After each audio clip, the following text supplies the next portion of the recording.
थारैनो फैबाय थानाय बिटिआर बिटिसि इलेक्शननि उनाव सोर देरहासार जानानै जोंनि बे बिटिसिखौ सरकार सलायगोन बेखौ नोंथांमोना कमेन्टनि गेजेरजों फोरमायहर। मानो दिनै नोंथांमोना नुदों जानो हागौ बिपिएफआव गोबां रायजो राजाफ्रा दिनै इउपिपिनिफ्राय गोबां रायजो राजाफ्रा जगदान जाहैगासिनो। माखासे मेलेमजिबि दैदेनगिरिफ्रा इउपिपिखौ नागारनानै दिनै बिपिएफआव जगदान जाहैनायखौ जों नुनो मोन्दों। नाथाय बिपिएफनि दैदेनगिरिफ्रा इउपिपिएलआव जगदान जाहैनायखौ जों नुनो मोनाखै। बै साफा सानैल' मात्र जोंहा दङ चन्दन ब्रह्म लोगोसे खाम्फा बरगयारी। बिथांमोनाथ' गादिनि लुबैसुला नङा होनब्ला? बिथांमोनासो इउपिपिएलआव जगदान जाहैदों नङा होनब्ला?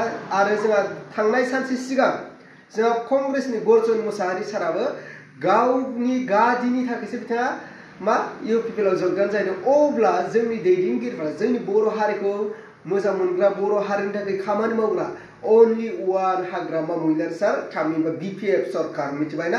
बेनिखायनो रायजो राजा आरो लोगो नोंथांमोना बिपिएफ सरकारखौ लाबोफिननांगौ बा हाग्रामा महिलारि सारखौ बे बिटिसिआव सरकाराव लाबोफिननांगौ होननानै आं नोंथांमोनखौ खावलायो। नोंथांमोना बेखौ जेसे हायो नोंथांमोना भिडिअखौ शेयारल' खालाम।